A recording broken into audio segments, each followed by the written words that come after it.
Bonsoir et bienvenue. Merci d'être avec nous ce soir. Il est 18h30, on est en direct sur Boursorama. Allez, 18h33 et on est ensemble pour cette webconférence intitulée Les contours et les avantages de la fiscalité du PER 1. Et oui, parce que le PER 1 pour plan d'épargne retraite individuel, il est venu se substituer aux différents précédents dispositifs d'épargne retraite et il bénéficie bien sûr d'un régime fiscal avantageux, mais qui varie selon les modalités d'entrée et de sortie du plan. C'est pas toujours simple de s'y retrouver, il faut l'avouer. Alors, on a décidé de faire le point complet avec nos experts. Vous pouvez bien sûr poser vos questions en direct. On a reçu beaucoup des questions au moment de l'inscription.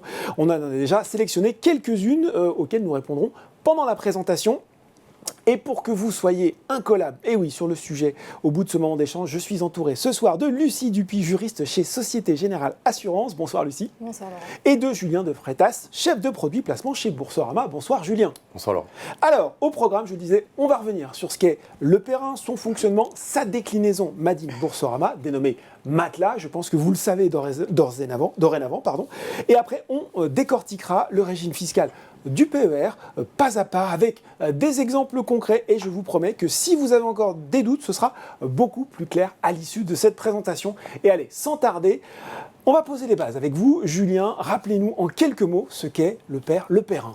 Voilà, déjà vous l'avez évoqué en introduction, mais c'est toujours bien de le rappeler. Le PER 1, le plan d'épargne retraite individuel, c'est un produit d'épargne en fait, qui a été lancé par le gouvernement en 2019, dans le cadre de la loi Pacte.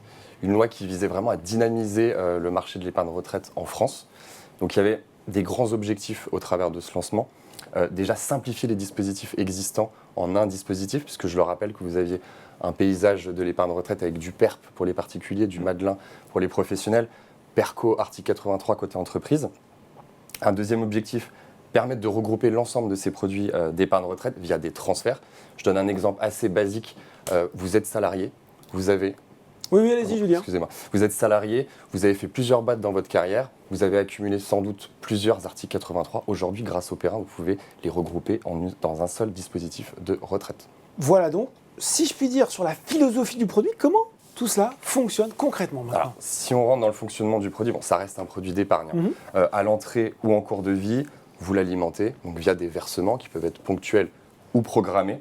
Alors, je ne vais pas faire de teasing, mais ces versements peuvent être évidemment défiscalisés, mais on n'en dira pas plus pour l'instant.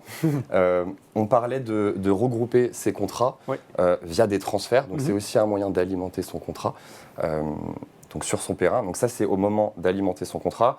On le rappelle, en cours de vie, c'est un contrat qui est bloqué jusqu'au départ à la retraite. En revanche, on parlait de nouvelles fonctionnalités. Je pense que l'État a apporté aussi une petite souplesse en cours de vie, puisqu'aujourd'hui, il y a un nouveau cas de déblocage pour l'achat de sa résidence principale. Vous pouvez sortir du produit. Donc ça, c'est quand même très intéressant.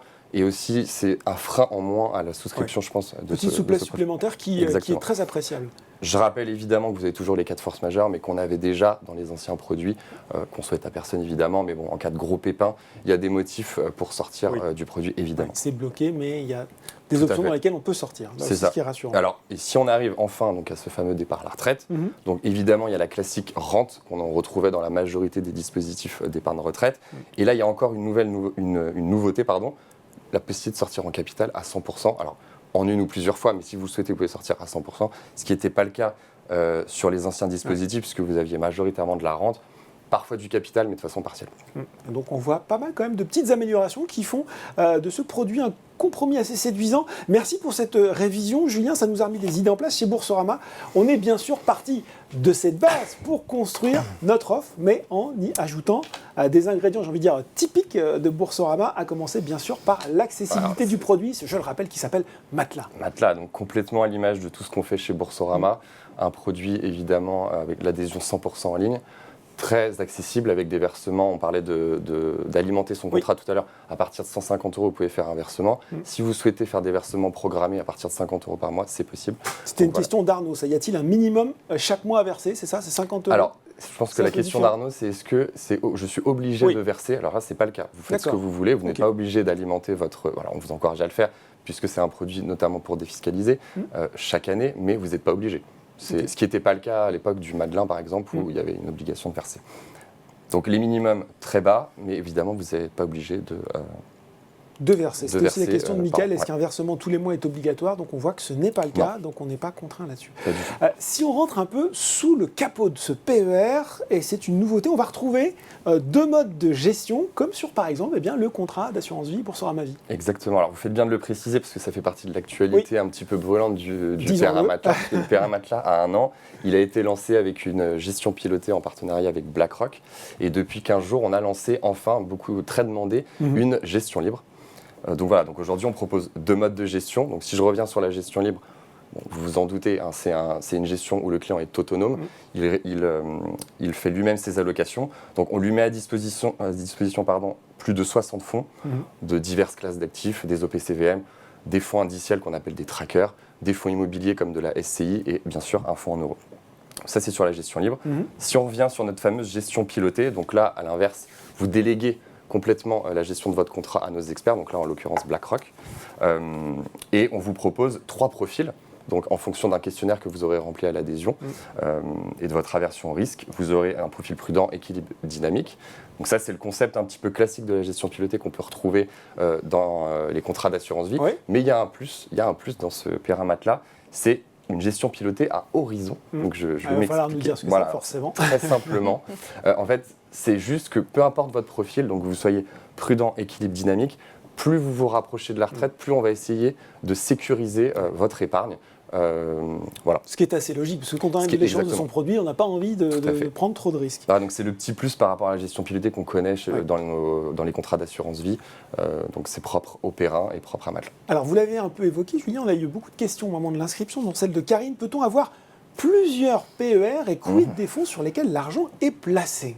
Alors déjà, sur la question des PER, est-ce qu'on peut multiplier les PER comme des petits pains ou en tout cas comme des contrats d'assurance vie? Alors, on peut avoir plusieurs PER, mais bon, pareil, on développera par la suite, mais en termes de déductibilité, vous avez un plafond. Donc, peu importe que vous ayez 10 PER ou 1, vous aurez le même plafond. Mais en tout cas, vous pouvez détenir, si vous le souhaitez, 2 PER, un en gestion pilotée par exemple, et un en gestion libre. Ça, c'est fort. Et sur les fonds, c'est les options qu'on a vues finalement entre la gestion libre et la gestion pilotée. Il y a tout le détail est disponible pour regarder un petit peu comment sont investis les différents supports. Point aussi qui est important, surtout pour un placement de long terme, parce qu'ils peuvent venir renier la performance. Je veux bien sûr parler des frais. Là aussi, on a appliqué, j'ai envie de dire, la méthode habituelle Boursorama. Très fier de cette distinction. On a été élu PER le moins cher du marché en gestion pilotée. Donc la promesse, c'était quoi? C'était de dire, voilà, on vous propose un contrat à moins de 1% de frais, tout compris. Donc si on décortique, et c'est ce que vous pouvez voir à l'écran, il y a 2 types de frais, on va dire. Il y a des frais qu'on va appeler d'opération, comme les frais sur versement, les frais sur arbitrage quand vous êtes en gestion libre, par exemple. Donc là, chez Boursorama, et c'est propre aussi à ce qu'on fait en assurance vie, c'est 0 tout le temps. Bon. Donc ça, c'est assez simple. C'est clair. C'est très clair. Simple, basique, comme on dit. C'est ça. Donc ça, c'est les frais d'opération. Ensuite, vous avez les frais de gestion, où là, si on va rentrer un petit peu plus dans le détail, donc vous avez des frais qu'on va appeler d'enveloppe, donc les frais du contrat qui sont prélevés par votre assureur, qui sont là de 0,50%. Vous avez ensuite, mais c'est des frais qui sont propres à la gestion pilotée, des frais d'allocation, puisqu'on vous a dit que vous pouvez déléguer votre contrat à des experts, donc ça se rémunère, ça a un coût, donc c'est les frais d'allocation de 0,27%. Et enfin, dans cette allocation, on y met des fonds qui eux-mêmes sont gérés par des gérants. Et là, en l'occurrence, les frais sont maximum évidemment, de 0,22%. Donc le tout qui fait moins de 20%. Bon, voilà, c'est une question de Pascal. Quels sont les frais sur ce produit? Là, on y a bien répondu. Comment se gère ce produit une fois la retraite venue? Peut-être qu'on verra ça un peu plus tard. On voulait quand même, sur cette question des frais, parce qu'on en parle, on donne une estimation à un instant T, mais montrer comment tout ça marchait, puisque le PER est un placement de long terme, et c'est important de voir ce que ça donne justement sur le long terme, Julien. C'est ça, on a fait une communication là-dessus. Alors, ce n'est pas l'objet du webinaire, donc on ne va pas du tout détailler l'exemple, mais juste très simplement, sur des produits comme ça, vous investissez par exemple sur 25 ans, en l'occurrence que vous voyez à l'écran, quand vous payez moins de 1% et que les frais moyens à la concurrence sont à peu près de 2,58%, sur 25 ans, ça fait beaucoup. Il y a un petit écart. Il y a un petit écart. Donc on a chiffré et qui s'élève à 15 000 euros quand même sur 25 ans. En tout cas, dans l'exemple de Lucie d'ailleurs. C'est pas la même. Donc c'est pas la même, mais voilà. Donc 15 000 euros, ça fait quand même 30% de capital en plus. Donc on aime bien rappeler qu'on est le PER le moins cher, mais ça se quantifie et ça a un impact pour votre retraite. Voilà. Justement, c'est le moment de la slide Cocorico. Ah, là. Bah oui, il faut le dire, parce que le PER Matelas, il a quand même été Oui. pas mal récompensé par la presse spécialisée. Bon, pareil. On peut le rappeler rapidement. On va le rappeler très rapidement parce qu'on vous dit, on y croit, on vous propose un contrat très avantageux, mais on n'est pas les seuls à le dire. La presse nous récompense, donc on a eu plusieurs prix. Prix du meilleur pair, prix de l'innovation produit, etc., etc. Je ne vais pas plus développer. Voilà, Vous pouvez les voir à l'écran. On peut le voir sur la slide.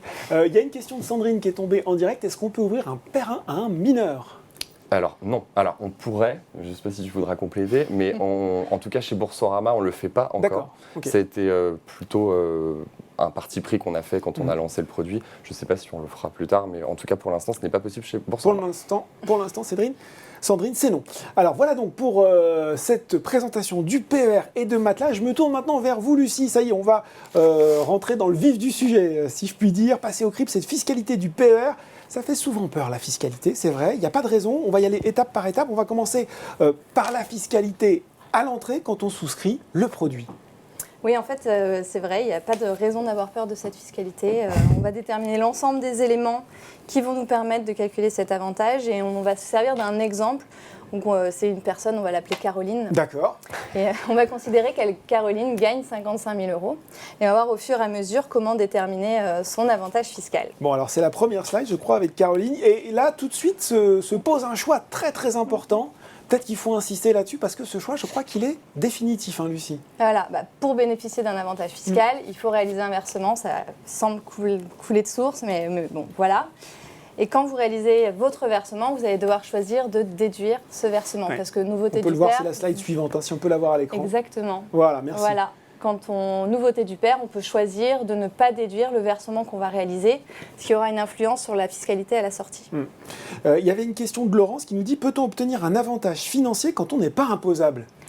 Par principe, plus on compliqué. vient déduire des revenus imposables. Donc, Ouais. si vous n'avez pas de revenus imposables, il n'y a rien à déduire. Ben voilà. Il y avait une question de Stéphane aussi au moment de l'inscription. À quel moment s'opère le choix de la déductibilité du versement ? Je pense qu'on y est lors de la souscription, à l'occasion de chaque versement ou lors de l'établissement de la 2042. Là, je pense qu'il parle de sa déclaration d'impôt. La réponse était la même pour les versements réguliers et les versements exceptionnels. Alors, Question à très l'adhésion, complète. Ouais. vous allez faire un versement. Donc, à ce moment-là, vous allez devoir choisir si vous voulez le déduire ou pas.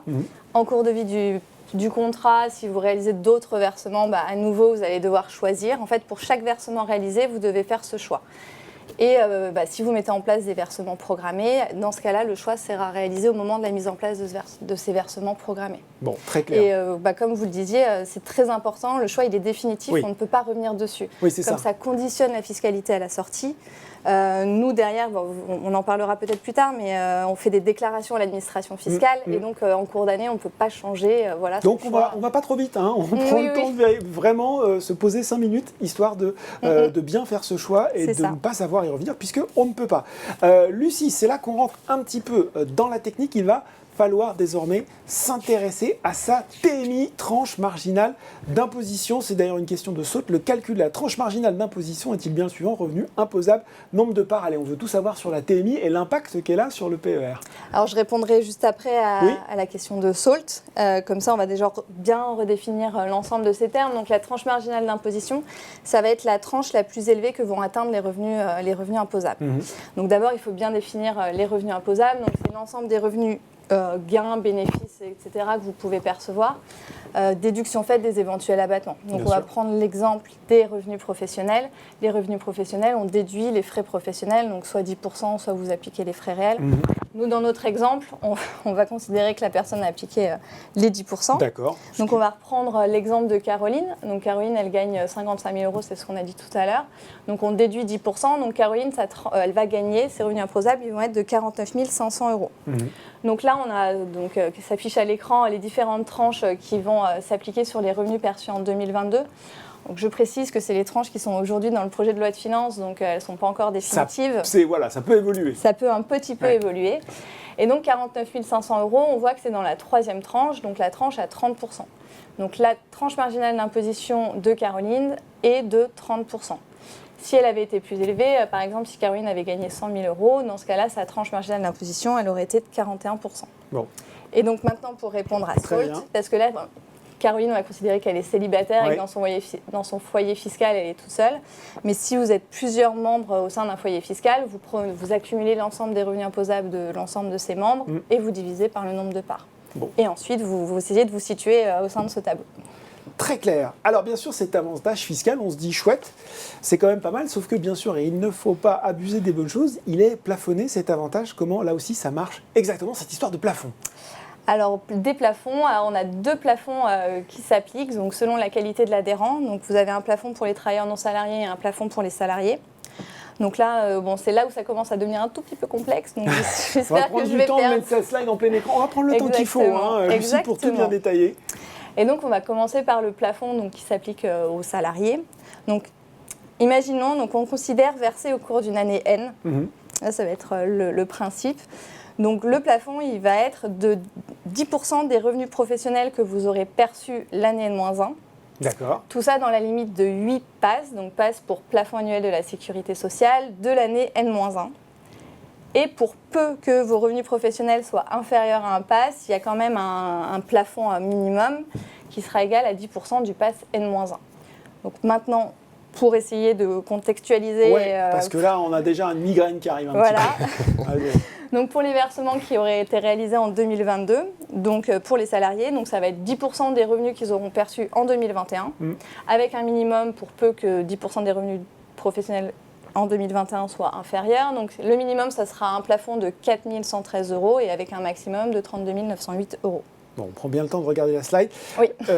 J'ai quand même peur qu'on ait perdu une partie du public là qui nous regarde. On va peut-être reprendre justement l'exemple de Caroline et on va faire l'hypothèse qu'elle est salariée dans une entreprise parce que c'est un paramètre important. Oui, alors je pense que vous pouvez passer à la slide suivante et on reviendra sur celle-ci après. Donc Caroline, tout à l'heure, on a dit que ses revenus professionnels, ils étaient de 49 500 €. On va considérer que c'était ceux de qu'elle a perçus en 2021. Donc 10% de 49 500 €, Caroline, son plafond, il sera de 4 950 €. Donc elle pourra verser et bénéficier d'un avantage fiscal dans la limite de 4 950 €. Bon, ça c'est pour le plafond salarié, mais qu'est-ce qui se passe cette fois-ci, Lucie, si Caroline, elle n'est pas salariée, mais par exemple travailleuse indépendante?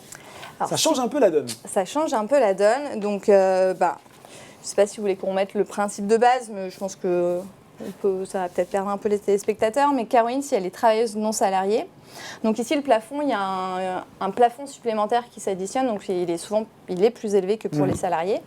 Donc ici le plafond, ça va être 10% des revenus professionnels qu'elle perçoit au cours de l'année où elle va réaliser des versements, donc en 2022, auquel on va ajouter 15% des revenus professionnels qui vont être compris entre donc là 1 PAS et 8 PAS.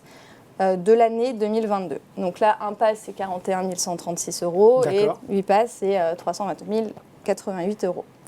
Et donc, quand on l'applique aux revenus professionnels de Caroline, donc de 49 500, donc il y a le calcul qu'on a en dessous, et on obtient un plafond de 6 204 €. Donc on peut mettre un petit peu plus, effectivement. On peut mettre un peu plus quand on est travailleur non salarié. Ce qui semble assez logique, oui. Lucie, comment ça se passe si j'ai envie de verser plus? Est-ce que je peux le faire? Est-ce que c'est intéressant? On a une question de Chumho qui était tombée au moment de l'inscription sur mon avis d'imposition de la République. Plafond épargne retraite, il est indiqué le plafond disponible pour la déduction des cotisations versées en 2022 pour la déclaration des revenus souscrits à 2023 et de plafond total de 2020. Et là, on a cette espèce de liste sur les années précédentes. Oui. Qu'est-ce que ça nous indique, tout ça? En fait, c'est vrai que là, je vous ai présenté les calculs, mais l'ensemble de ces informations, elles sont disponibles dans votre avis d'imposition.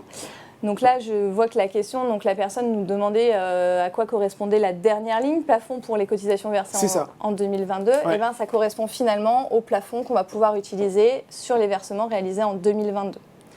Donc, dans votre avis d'imposition pour 2021, vous avez chaque année le plafond qui est calculé. Et donc là, si vous avez envie de verser plus, pour peu que vous n'ayez pas profité des plafonds sur les 3 années précédentes, vous allez pouvoir les utiliser. Donc ça, c'est intéressant, ça se cumule en fait, c'est ça? Ça se cumule pour peu que vous ne les ayez pas utilisés. Pour peu qu'on ne les ait pas utilisés. Voilà. Et il y a une deuxième solution, encore une fois, pour peu que la personne ne les utilise pas, mais vous pouvez mutualiser les plafonds, c'est-à-dire utiliser le plafond de votre conjoint ou de votre partenaire de PACS. D'accord, ça aussi c'est une option intéressante à étudier. Une fois que j'ai fait tout ça, on le voit, notre petite progression d'ailleurs sur le côté des slides, on arrive à la partie qui intéresse tout le monde, le calcul justement de l'avantage fiscal. On a eu cette question de Gilbert, quel montant Puis-je espérer économiser, là aussi on va faire la présentation et on répondra à la question de Gilbert, sur mes revenus imposables en versant 200 € par mois, et il nous dit son salaire annuel est d'environ 26 000 €. Alors déjà peut-être le calcul de l'avantage fiscal, Lucie. Le calcul de l'avantage fiscal, donc voilà, j'ai essayé de présenter une petite formule. Donc en fait, il va falloir verser dans la limite du plafond et ensuite, sur ce versement, on va multiplier par la TMI. Donc c'est là où on a besoin de la tranche marginale d'imposition. C'est ce qu'on a calculé un peu plus tôt, oui. Exactement, et donc ça nous permet de définir l'avantage fiscal. Et donc si on reprend l'exemple de Caroline, donc tout à l'heure on a dit que là c'est si elle est salariée et qu'elle n'est pas travailleuse non salariée.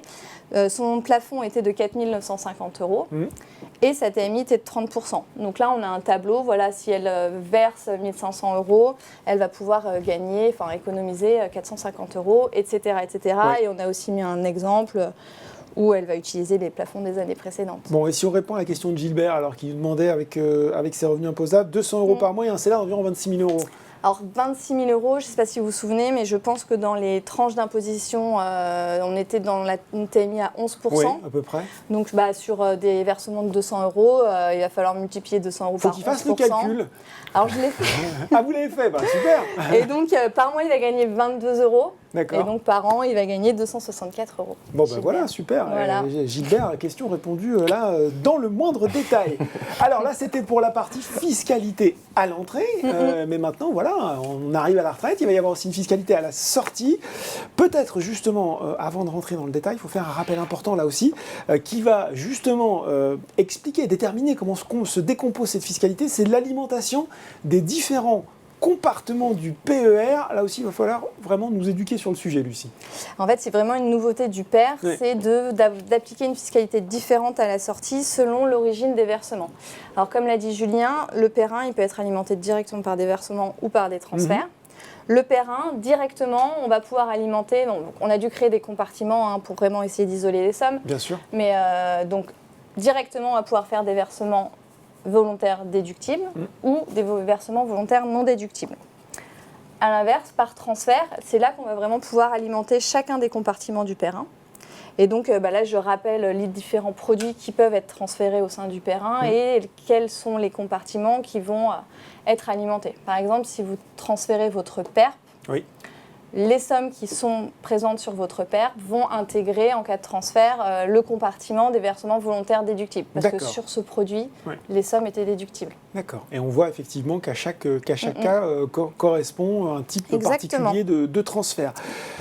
Allez, on se projette du coup, ça y est, on est à l'heure de la retraite, c'est arrivé, on va utiliser notre PER, mais là encore, on va parler fiscalité, et pas qu'un peu, puisqu'il y a plusieurs possibilités. On va commencer avec les versements volontaires. Là aussi, je vous soumets des questions qui sont tombées, Lucie. Philippe, à quel âge puis-je débloquer mon PER? Question importante.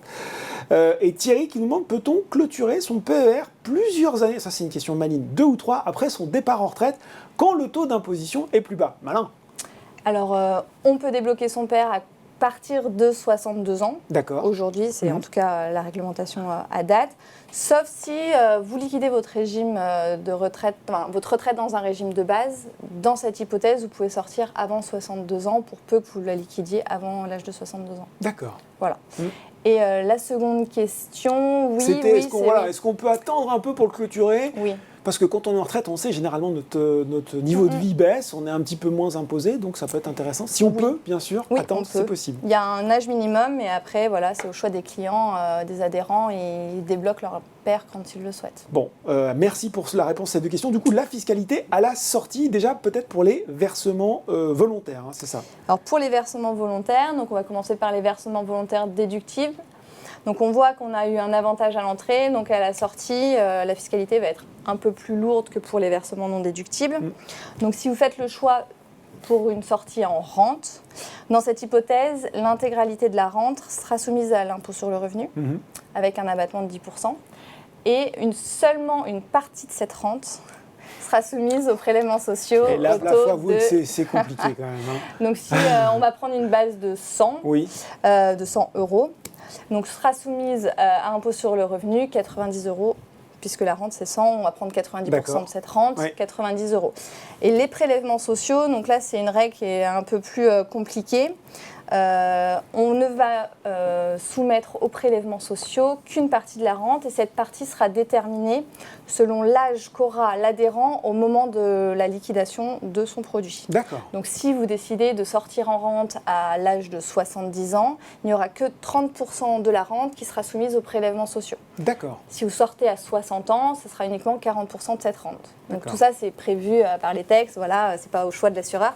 C'est vraiment c'est encadré par exactement. On ne fait pas ce qu'on veut. Donc voilà pour les versements volontaires. Si on passe maintenant aux versements. Alors allez-y. Ah ben oui, on a fait qu'une partie. Pardon, je vais aller trop vite en musique là. Mais il y a la sortie en capital aussi, bien sûr. La sortie en capital, donc dans ce cas-là, comme on a bénéficié d'un avantage à l'entrée, donc sur les versements, donc la part qui correspond au versement, cette fois, elle sera à nouveau soumise à l'impôt sur le revenu. Donc si vous avez profité de par exemple, si vous avez versé 100, à la sortie, ces 100 que vous avez versés seront réintégrés à votre déclaration d'impôt.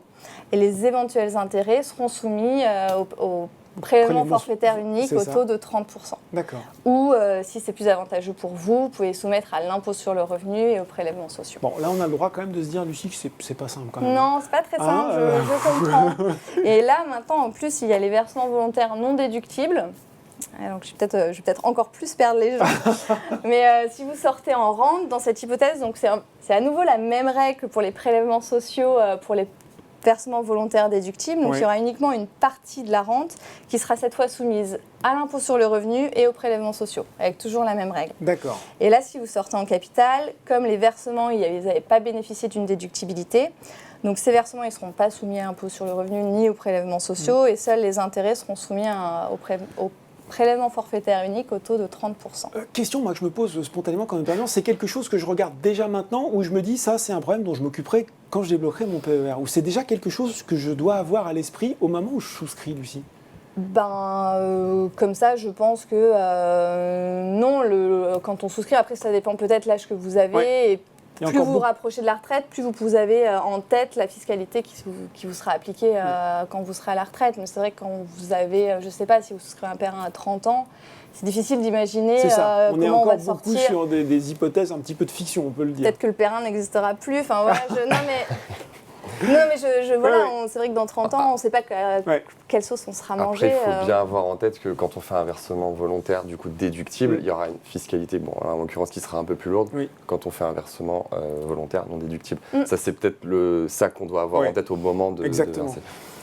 Alors, cette fois-ci, on en a terminé avec les versements volontaires déductibles et non déductibles, en rente et en capital. Et maintenant, on passe au versement obligatoire et éventuellement au versement d'épargne salariale. C'est ça. Donc, si éventuellement vous avez fait des transferts, donc le compartiment issu de l'épargne salariale. Donc, si vous sortez en rente, donc là, c'est la même règle que pour les versements non déductibles. J'espère que j'ai perdu personne. Non, mais on laisse les slides bien à l'écran, s'il vous plaît, en régie, que les gens aient bien le temps de les voir, parce que c'est vraiment important, oui. Donc, dans cette S'ils veulent faire même des imprimes écran, c'est le moment ou jamais, histoire de se les garder par devers soi, vraiment. Donc, dans cette hypothèse, à nouveau, il n'y aura qu'une partie de la rente qui sera soumise à l'impôt sur le revenu. Et aux prélèvements sociaux, donc au taux de 17,2. Et si vous souhaitez sortir en capital, donc les versements, ils seront ni fiscalisés, ni soumis aux prélèvements sociaux. Et ici, les intérêts, ils seront uniquement soumis aux prélèvements sociaux. À chaque fois, c'est différent. Non, mais c'est pour ça qu'il faut effectivement prendre le temps. On va la laisser encore un petit peu afficher cette slide. Et pour les versements obligatoires, donc c'est à nouveau une autre règle. En cas de sortie en rente, donc l'intégralité de la rente après un abattement de 10%, sera soumise à l'impôt sur le revenu, et là, l'intégralité de la rente sera soumise aux prélèvements sociaux au taux de 10,1. Et en cas de sortie en capital, alors je rappelle que par principe, on ne peut pas sortir en capital sur les versements obligatoires. D'accord. Ça, c'est forcément rente. Par principe, oui, mais pour peu que la rente mensuelle elle soit inférieure à 100 €, dans cette hypothèse, vous pouvez demander à sortir en rente. En capital, en capital. Mais après, c'est vrai, quand on voit la fiscalité, on peut avoir plutôt envie de sortir en rente sur ce compartiment. Et donc ici, les versements, ils seront soumis à l'impôt sur le revenu et aux prélèvements sociaux. Et les intérêts, ils seront à nouveau soumis au prélèvement forfaitaire unique au taux de 30%. Bon, eh ben, pas simple quand même, pas simple effectivement cette fiscalité à la sortie du PER. Un cas aussi qu'il faut engager, même qu'il faut expliquer, même s'il n'est pas très gai, c'est la fiscalité en cas de décès du détenteur du PER. Muriel nous posait cette question, en cas de décès, qui bénéficie du PER ? Alors, quand vous souscrivez ou alors en cours de vie de votre produit, vous pouvez désigner des bénéficiaires, même vous devez désigner des bénéficiaires. Exactement, la même chose. D'accord. Que vous pouvez modifier. Et donc, ce sera ces bénéficiaires-là qui bénéficieront en cas de décès du capital du contrat. Bon, alors sur le point fiscalité. Sur la fiscalité, donc là, la règle, elle est un tout petit peu différente de celle de l'assurance vie. Elle va vraiment dépendre de l'âge de l'adhérent au moment de son décès. Donc, s'il décède avant ses 70 ans, les sommes versées à chaque bénéficiaire, qui excéderont 152 500 euros, seront soumises à une taxe forfaitaire. Donc après, ça dépend de la valeur du montant des sommes versées. Donc c'est soit une taxe forfaitaire de 20% ou alors de 31,25%. Alors bien sûr, il y a des exonérations qui, je pense, s'appliquent dans la plupart des cas, mais il y a une exonération pour le conjoint, le partenaire de PACS, les frères et sœurs sous certaines conditions, etc. Bon. Et si vous décédez, je l'espère pas, mais si vous décédez après vos 70 ans, donc dans ce cas-là, les sommes versées, elles seront soumises, elles réintégreront l'actif successoral après un abattement de 30 500 euros. 30 500 euros. Voilà, et toujours des exonérations pour le conjoint, le partenaire de PACS. Bon, on arrive au terme de cette présentation, mais il y a eu beaucoup de questions, notamment au moment de l'inscription, mais aussi là qui sont en train de tomber en direct, donc on va consacrer un grand moment pour y répondre. Déjà Bob, est-ce que l'on peut ouvrir un PER pour le couple ou est-ce forcément pour un par personne? Si c'est un par personne, est-ce que l'un des deux conjoints peut gérer les versements et avoir la visibilité des deux PER sur son espace bourseau? C'est une question pour vous ça, Julien.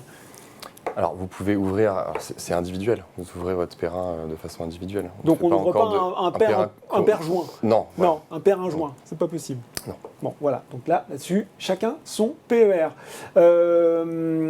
Mamalouza qui nous demande, est-ce plus intéressant d'alimenter le PER mensuellement ou une fois par an si, au total, on verse la même somme? Vaut mieux mettre 10 000 d'un coup ou voilà. C'est vraiment comme vous le souhaitez du coup, parce que ça n'aura pas d'impact. L'important, c'est d'atteindre ces plafonds à la fin de l'année, jusqu'à la fin de l'année. Que vous les versez tous les mois ou en un seul versement, ça n'a aucun impact. Ça n'a aucun impact, Mamalouza. Up to you, comme on dit, c'est à vous de voir ce que vous avez envie de faire.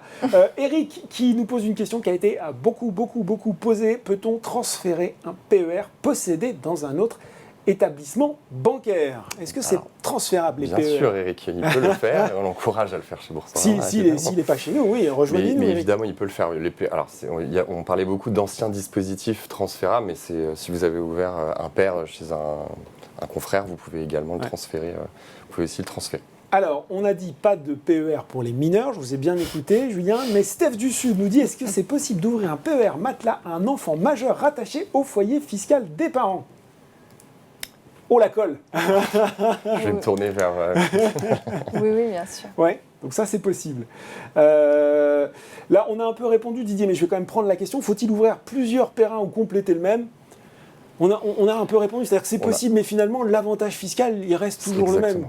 Donc à un moment, c'est peut-être aussi un petit peu prise de tête un peu compliquée de suivre plusieurs produits d'épargne. Sachant que l'intérêt du produit est aussi de regrouper. C'est ça, et aussi de la simplicité. Mais encore une fois, il peut faire ce qu'il veut. Donc, doit-on comprendre, alors c'est une question qui a dû être posée au moment, doit-on consommer à 10% de ses revenus pro? Alors, on va revenir peut-être. Momo qui nous dit, pouvez-vous réexpliquer, s'il vous plaît, l'exemple du travailleur non salarié, le calcul du plafond, c'était très rapide. Est-ce qu'on peut refaire un point là-dessus, Lucie? Oui, bien sûr. Peut-être qu'on peut d'ailleurs réafficher la slide, il va falloir un petit peu, voilà, ça remonte en régie. Oh super, ils sont super. Peut-être mettre celle avec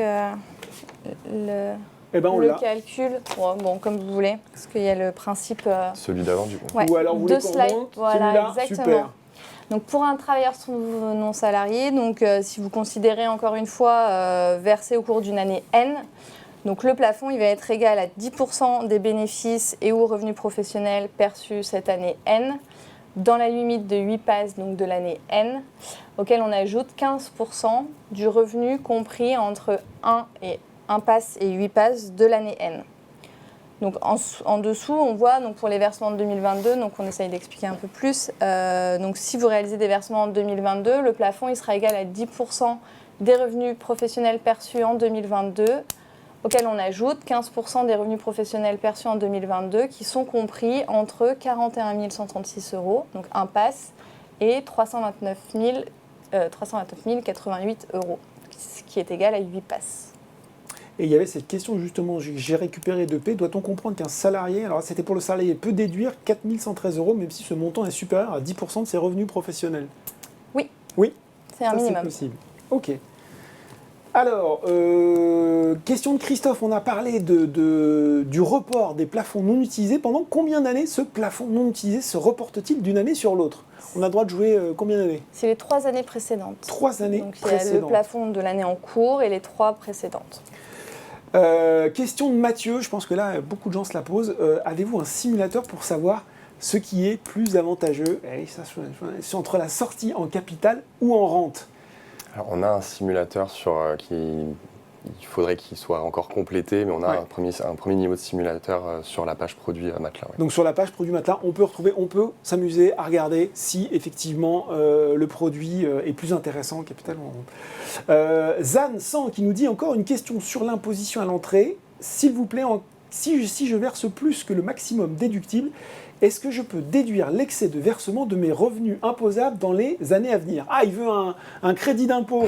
C'est malin aussi, ça. C'est malin. Non, ce n'est pas possible. Non. Si vous avez vraiment atteint votre plafond et que vous n'avez pas les plafonds des années précédentes, non, Donc ce n'est on pas peut possible. faire sur l'année précédente, mais on ne peut pas anticiper sur les versements à venir. Justin qui nous avait posé une question au moment de l'inscription, et ça intéressera tous ceux qui ont peut-être un projet immobilier. Quelle est la fiscalité, justement, on l'a évoqué avec vous, Julien, en cas de sortie anticipée, notamment quand j'achète ma résidence principale? Alors, en cas de sortie pour acquisition de la résidence principale, la fiscalité va être la même que la fiscalité en sortie en capital. Donc c'est ce qu'on a vu tout à l'heure, c'est la dernière colonne. Ok. Donc qui peut être considérée comme lourde. Ouais, qui peut être considérée comme lourde, voilà. Et effectivement. si vous sortez en cas d'accident de la vie, force majeure, dans ce cas-là, seuls les intérêts seront soumis aux prélèvements sociaux. Question de Cli qui nous dit effectivement, peut-on choisir de faire de la rente et du capital à la sortie du PER? Est-ce qu'on peut panacher un petit peu? Tout à fait. D'accord. Et on panache comme on veut? Comme on veut. Et puis voilà, vous pouvez aussi panacher en fonction. Alors, vous décidez de sortir en capital en une ou plusieurs fois. D'accord. Donc en gros, entre guillemets, faire votre propre rente si vous voulez, dans la limite de 2 fois par an, si je ne dis pas de bêtises. Mais en tout cas, vous pouvez aussi panacher entre la rente et le capital. Bon. Il y a Dai qui n'a pas compris. Qu'est-ce qu'on entend par transfert? On explique peut-être tout simplement ce concept de transfert. C'est juste si vous avez par exemple un pair, donc chez un concurrent, ou un article 80, enfin un dispositif d'épargne de retraite précédent, c'est ça? Exactement. Vous pouvez rapatrier en gros les sommes que vous avez sur ce contrat sur un PER. Bon, très clair. On a une question de Valérie. Ça, c'est pour vous, sans doute, Julien. Merci de lister ou relister les options de sortie et leurs conditions proposées par le PER Matelas. Alors, on vient juste de l'évoquer. Donc, vous avez la possibilité de sortir en rente, en capital en une fois, en capital en plusieurs fois, ou les deux. Hugues, je voudrais ouvrir un PER pour transférer mon contrat article 83 au PERCO car j'ai quitté l'entreprise. Savez-vous si dans ce cas, les versements sont soumis à une déduction fiscale? Intéressant cette question. Est-ce que tu veux répondre? Oui, si vous voulez. Alors, en cas de transfert, les sommes transférées ne bénéficient pas d'un avantage fiscal. Voilà, ça va alimenter un compartiment et définir la fiscalité en sortie, mais à l'entrée, voilà, les sommes, elles ont déjà été soit fiscalisées ou pas fiscalisées. Et... On ne peut pas refaire un... Il n'y a pas de double effet qui se coule. Question de Paola, jusqu'à quand est-il possible de faire des versements pour bénéficier d'une réduction du revenu imposable 2022? Alors, une question très importante, puisque cette année, exceptionnellement, on va, entre guillemets, clôturer la possibilité de faire des versements un petit peu plus tôt. Donc, ça sera jusqu'au 22 décembre 2022. 22 décembre 2022, notez-le sur vos tablettes. Véronique qui nous demande quelle est la fiscalité dans le cas d'un transfert d'un PER entreprise vers un PER individuel. Là, comme c'est un PER, il peut avoir l'un des 4 compartiments, voire les 4 compartiments, et donc en cas de transfert, donc encore une fois, il n'y a pas de fiscalité à l'entrée au moment du transfert, mais pour peu que vous ayez 4 compartiments, ça va alimenter à chaque fois l'un des compartiments de votre PER 1 et qui va définir la fiscalité en sortie. Ouais. Voilà. Une question de Katia qui est tombée en direct. Comment savoir si mes versements programmés sont déductibles? Je pense que c'est le calcul à faire, non? C'est ça, j'imagine? Alors, c'est surtout qu'au moment où elle va mettre en place son programme de versement, elle choisit, en fait. D'accord. C'est ce qu'on disait au tout début de la présentation. Ouais. C'est irrévocable, du coup, aussi, donc il faut faire très attention. Attention, on le répète. Faites C'est attention au moment où vous choisissez. Mais au moment de mettre en place son programme de versement, elle devra choisir si elle veut le mettre dans le compartiment épargne volontaire déductible ou épargne volontaire non déductible. On a eu beaucoup de questions, vous vous en doutez, autour de la déclaration d'impôt. Je vais vous les livrer, Stéphane. Est-ce que la déclaration sera auto-remplie par l'administration fiscale suite aux éléments du PERIN envoyés par Boursorama? Christian, où exactement dans la déclaration de revenus dois-je indiquer les versements du PERIN? Oui, quelle case? Voilà, donc est-ce que c'est pré-rempli? Est-ce que j'ai rien à faire? Moi, j'aimerais que vous me répondiez que j'ai rien à faire, tant qu'à faire. Mais allez-y, je vous laisse la parole. Je dis pas de bêtises, mais Alors, par principe, oui, il n'y a rien à faire. Donc oui, l'assureur ou le gestionnaire du PER, il va déclarer à l'administration fiscale les versements qui ont fait l'objet d'une déductibilité, donc ceux que vous aurez déclarés. Donc dans votre déclaration d'impôt, par principe, ça va apparaître. Sauf si vous voulez bénéficier du plafond des travailleurs non salariés. Oui. Dans ce cas-là, parce que l'assureur ne peut pas savoir si vous bénéficiez du tel ou tel plafond. Donc c'est à vous de prendre les sommes qui sont dans la case du plafond des salariés et de la mettre dans l'autre case de votre déclaration d'impôt. D'accord. Et là, j'ai le numéro des cases, mais c'est pour la déclaration de l'année dernière. Je ne sais pas si ça va être à nouveau la même. On peut donner le numéro, peut-être que ça ne changera pas. Voilà, c'est le 6NS et le 60S. Donc c'est dans la partie charges déductibles, épargne retraite. Et à chaque fois, on vise bien les pairs. Voilà. Cotisation sur les nouveaux pairs et cotisation sur les nouveaux pairs pour les TNS. On a évoqué cette question, on a déjà un peu répondu à cette question, mais c'est pas grave, on est aussi là pour bien ancrer les concepts. Philippe, peut-on avoir 2 PR en phase de constitution d'épargne, un via son employeur et un PR matelas, sous réserve bien sûr du plafond de déduction annuel pour réduire ses impôts? Tout à fait. Ouais, donc ça c'est possible. Ben voilà, on avait une réponse courte et évidente. Tic Rapo qui nous dit: la règle de l'avantage fiscal non utilisé sur les 3 années précédentes demeure-t-elle valable même pour un PERIN que l'on a tout juste ouvert le mois dernier, ou faut-il que le PER ait au moins 3 ans d'ancienneté?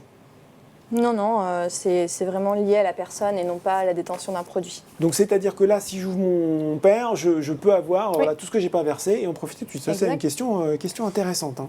Oui, c'est plutôt intéressant. Il y avait aussi donc, pas mal de questions, on l'a vu, sur les transferts. Je vais prendre des cas particuliers. Magali qui nous demandait notamment: peut-on transférer des fonds d'un PER éco d'entreprise vers votre dispositif PERIN? Tout à fait. Encore une fois, dans le compartiment, donc alloué à cet effet. Alors, on a vu que c'était transférable.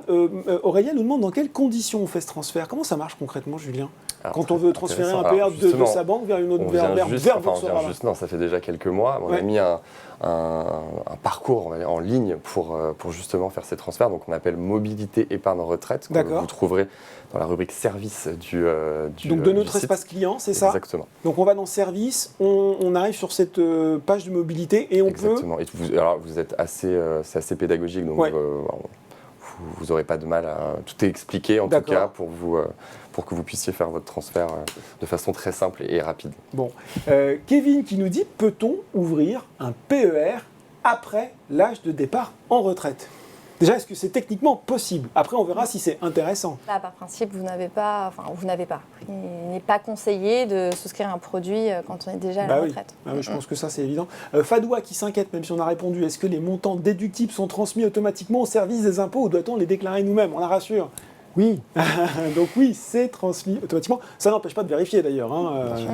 Voilà. Est-ce qu'on a éclusé pas mal de questions? Est-ce qu'on a encore des questions à prendre au niveau de la régie?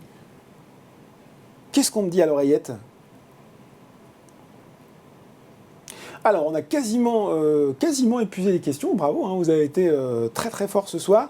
On va peut-être reprendre cette question de Manuel. Peut-on conserver son PER pendant sa retraite? Parce que ça, finalement, est-ce qu'on peut ne pas le débloquer?